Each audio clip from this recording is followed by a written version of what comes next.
back to the Chicken for Breakfast podcast, where we have all the answers to one very simple question. What's cooking?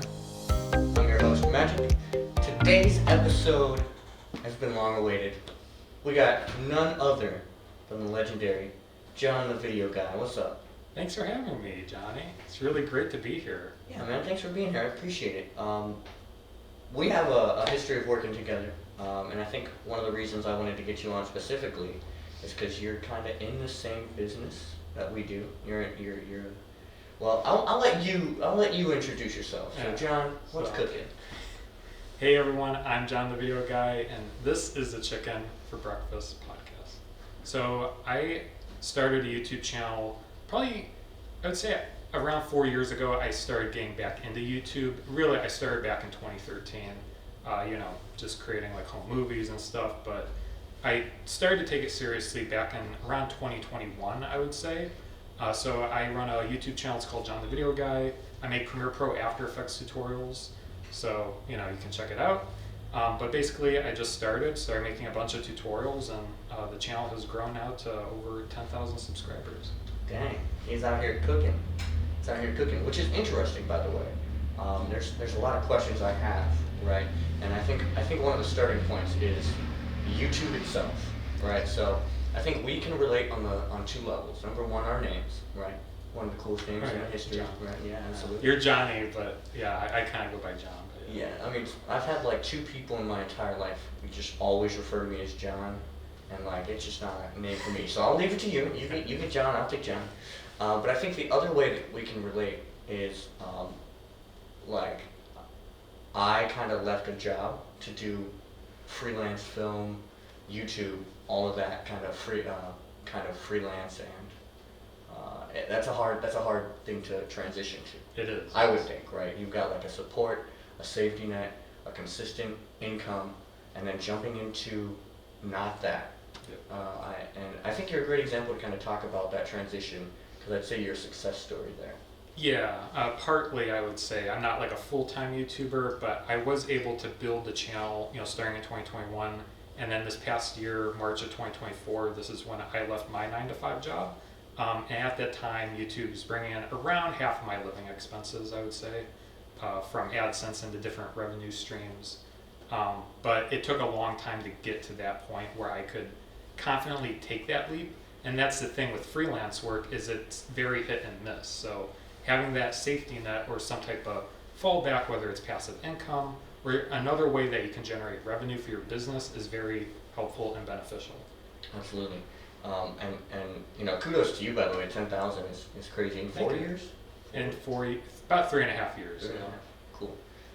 That's definitely a feat. And we were actually just talking off screen before the podcast started how difficult it is to actually break the threshold. I think that's the biggest like funnel. Is like I make YouTube content, like we make YouTube content, right? But how do you get to that point? Yep. There's so many videos on the internet. How to get 1,000 subscribers on YouTube, or how to get how to meet those credentials. But I think there's a different like approach to that, right? So what would be your advice? I'm not asking for the secret sauce, of course, but what advice would you give to up and coming YouTubers from really any age, any profession? Kind of what's the YouTube key? That's a very good question, and I would start with probably what you're most passionate about, or really why you want to create a YouTube channel to begin with. I think that's probably the most important question to ask yourself, and really just lean into your passion, because here's the thing about making YouTube videos. It's a long grind. You're going to be making videos consistently, so you need to make videos that you're passionate about, things that you can never run out of ideas about, I would say. And I would just say, just get started. Create your first few videos. The best thing about YouTube is once you get started making videos, you can see how the videos are performing. So if there's certain ones that are doing better than others, you can lean into those. Those are typically called outliers, so you want to focus on those for growth. That's what happened to me. So when I started in 2021, I was all over the place. I made camera review videos. I made like video editing, tutorials, my first camera videos. And I saw the Premiere Pro After Effects tutorials taking off, so I leaned into that and just started making a bunch of videos that way. But I think it's just a matter of finding what you're passionate about first, and getting going, making your first few videos and seeing which ones to lean into. Absolutely, and I think that's a great segue into kind of that specific genre, right? Because there's so many people, there's constantly Premiere Pro, every Adobe product, it constantly has updates, and there's so many people that make content for it. Yep. Right, so I think it's a very competitive niche, the one I'm in specifically. yes, and that's kind of the line of questioning is, obviously it's working. How do you make that work? How do you kind of stand out among other people? It's a very good question. I would say even you almost have to go very deep in the niche, I would say, because there's some videos. Here's the thing, I would say in my seasons on YouTube, 2021 was more experimentation.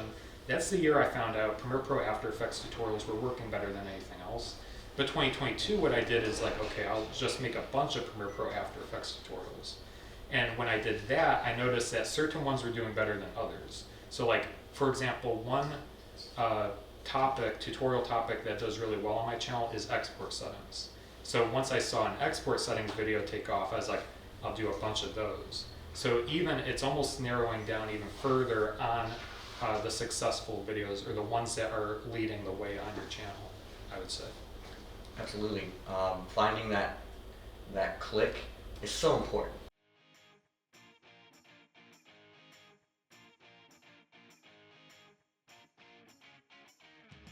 Have you ever wondered what it's like to work on the set of a movie or TV show? Do you want to know what goes on behind the scenes of producing a feature film or a commercial? Students in the iFilm program make tons of content, including a short film, music video, promos, and a feature film. No other program develops as much content as iFilm. From screenwriting to set design, working with actors and directors, as well as post-production, you'll learn what it takes to build a career in the film industry. And we're currently accepting new students. Sign up at iFilm216.com so you don't have to wonder anymore. We'll see you there. I got a question, kind of off topic though. Yeah. Do you ever find yourself being like, I watch myself too much?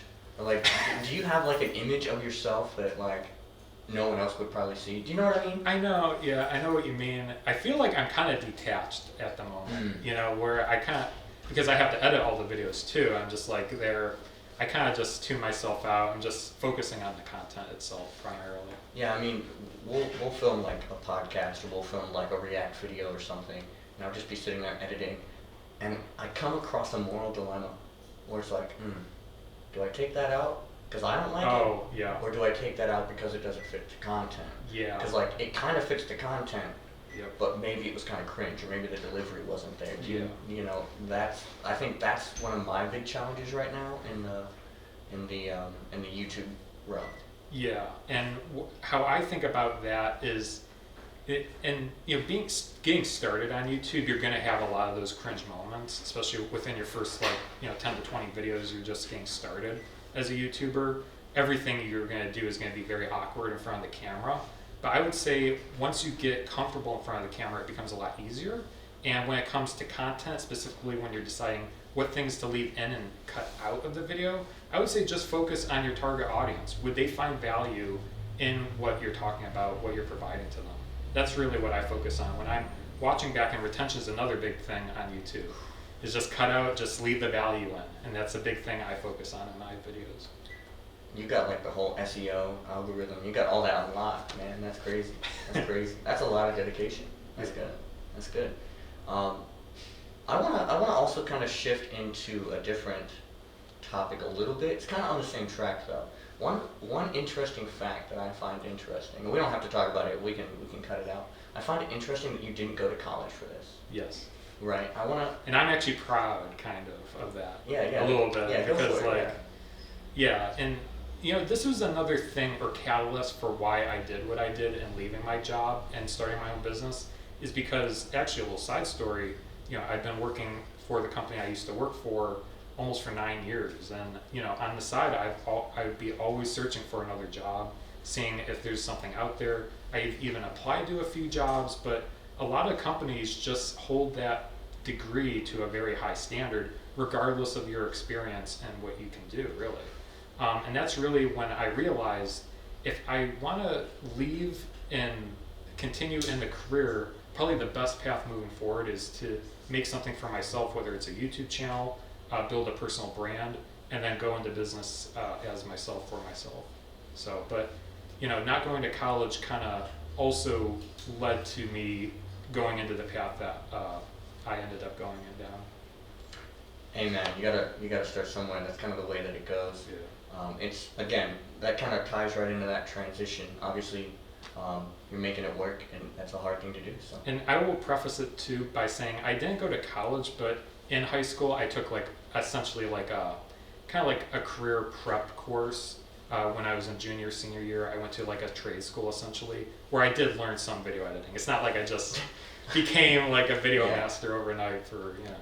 Well, and I think and correct me if I'm wrong, I think that the biggest takeaway of this conversation really is just stick to it. Just dedicate. I guess there's kind of a question for it of how long would you say it took to go from 0 to the first 1K? What would you say that trajectory was like? It took about a year and a half to get there, I would say. But it's a constant, the big thing is you have to learn and develop as you go about it. You can't just make videos and hope that you'll get to 1,000. There has to be some type of strategy in that where you create the first 10 to 20 videos and then you see what's working and you lean into that. And there will be outliers here and there that you can lean into.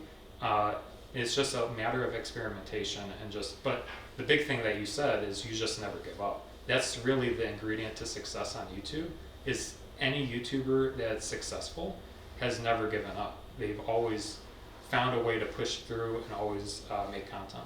Moving into freelance. Yeah. Film freelance. What kind of freelance do you do? Do you make corporate videos? Are you a filmmaker? So I'm more into live events. I work with a lot of different people when it comes to live events. I've been getting more into creating Instagram Reels for a lot of different businesses. I've had the pleasure to work with. Those have been very popular as well.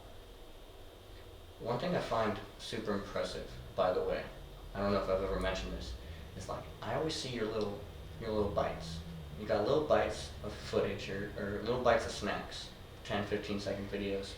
Those are your killers. Those are the ones that get you. It's here's a little daily dose of knowledge, a little nugget. It's awesome. Thank you. Yeah, I think creating a variety of content is important because YouTube, when you think about it, it's more long form.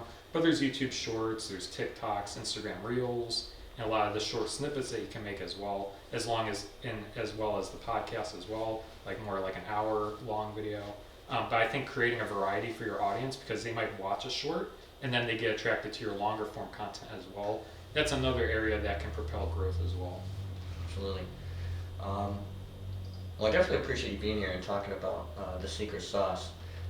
It's I think in this industry, whether it be YouTube itself or what we do, filmmaking, I think there's a level of certain people, they want to gatekeep it, right? Whereas what we do here at the studio, what we do with the iFilm program, just kind of everything that's here, is we care about teaching people and giving them the knowledge to do exactly what we do. There's no secrets to success, right? I think that's kind of a key thing. And that's why I respect the fact that you make YouTube videos about how to do these things. Yeah. Where it's they're a benefit on your end, but you're providing knowledge and you're helping people. Yeah. This is what you want to do. Go get it. Go do it. Yeah. Here's how you do it. And there's the two different classes of YouTube, right? There's the entertainment, the Mr. Beast style of YouTube, and then there's the education side of YouTube. So I really leaned into education because for me personally, I find it most fulfilling. When you can learn something and then pass it along to another generation or teach someone that didn't know how to use a software or how to use certain tools in it, it's very rewarding seeing all the comments. And that's another motivation that keeps me going with the content as well. Absolutely. I think just making the world, we've said this from day one of the podcast. It's I don't make a podcast because I want people to necessarily watch me and I don't want to get famous off of a podcast. I do it because I like entertaining people. I am more of an entertainer side of things, but we do what we do because we like making people smile. So you're successful if one person enjoys their day. They forget about their problems for even a minute, you're successful, right? So I think, you know, numbers and analytics, they're all important when you're growing as a person. But kind of the underlying thing is, am I helping people? Am I making the world better? Yep. And I think that you're on that mission, man, and I appreciate it. Thank you. Absolutely. Kind of wrapping up here, where can we find you? Yeah, so I mean, you can find me on YouTube, Johnthevideoguy. That's my Instagram, YouTube, TikTok handle, as well as johnthevideoguy.com. If you guys are interested in starting your own YouTube channel, I put together a YouTube business plan. It's on my website. If you're interested, just go to johnthevideoguy.com. There we go. There we go. I might have to go check that out myself. Where's that name come from, really quick? I know. John the Video Guy? Yeah, John the Video Guy. So actually, so I used to work for, the company I used to work for, one of the entertainers actually gave me that nickname. Nice. So it kind of stuck. They're like, everyone go look at John the Video Guy on the dance floor because I was filming. Yeah, so it just stuck. That's fun, man. That's fun. Imagine having the name Photo Guy. It's not, you know. Johnny the Photo Guy.